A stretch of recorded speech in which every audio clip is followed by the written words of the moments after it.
Carlo and his 3 friends, Marco, Sarah, and Jenna, were heading home after a night out in Quezon City. It was nearly midnight, and the streets were eerily quiet. They decided to take a shortcut through Balete Drive, a street infamous for its haunting tales.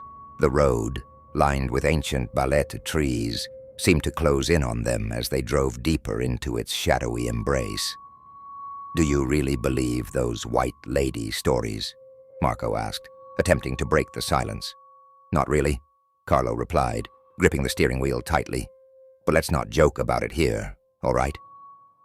The car was filled with nervous laughter as the headlights pierced the thick darkness. Suddenly the air inside the car turned icy, and the laughter stopped. "What's wrong with the AC?" Jenna muttered, rubbing her arms. The headlights flickered briefly before stabilizing. That's when they saw her, a woman in a flowing white dress standing on the side of the road. Her head was bowed, her long black hair obscuring her face. "Slow down," Sarah gasped, gripping Carlo's shoulder. "I'm not stopping," Carlo muttered, his voice trembling. He pressed the accelerator, but as they passed the woman, she turned her head toward them. Her face was a hollow void, her eyes nothing but black pits. Panic erupted in the car. Sarah screamed, Marco cursed, and Jenna began to cry. The car sped down the road, but it felt as though something was holding it back. A loud thud came from the trunk, and the vehicle jerked as if it were dragging a heavy weight. "Don't look back," Carlo shouted, his knuckles white on the steering wheel. But Sarah couldn't resist. She turned and let out a blood-curdling scream. The woman was perched on the trunk, her pale, bony hand pressed against the rear window. The car swerved as Carlo tried to keep control.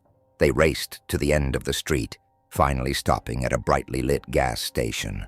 Shaking, they jumped out of the car. "What the hell was that?" Marco yelled. Carlo opened the trunk, his hands trembling. It was empty, but the inside was smeared with handprints, red and dripping. The group stared in stunned silence. The gas station attendant approached them, his face pale. "You went through Balete Drive, didn't you?" The friends nodded, unable to speak. "She's been there for decades," the man said. "She only appears to those who don't believe." The group vowed never to speak of the incident again, but none of them could forget the cold, hollow eyes of the White Lady.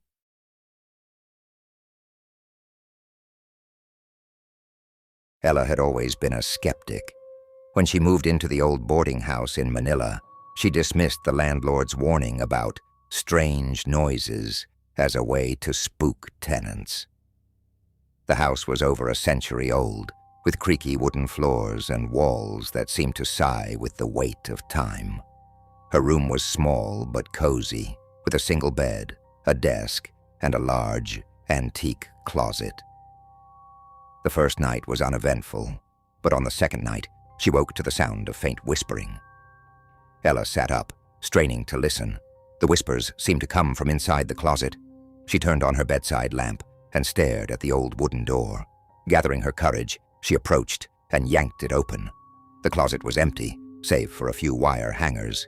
She laughed nervously and returned to bed, convincing herself it was just her imagination. The following nights, the whispers became more frequent, always starting at midnight. Then came the knocking, 3 sharp raps on the closet door. Each time she opened it, the closet was empty. One night, the whispers escalated into a low growl. Ella froze in bed, her heart pounding. The closet door creaked open on its own, revealing a shadowy figure inside. It was tall and humanoid, but its face was a swirling void. She screamed and ran to the landlord's room, her footsteps echoing in the empty hallway. The landlord opened the door, his face pale. "I warned you," he said grimly. "This house has a history. A woman who lived here decades ago disappeared without a trace. Some say her spirit never left." Ella begged him to let her stay in his room that night.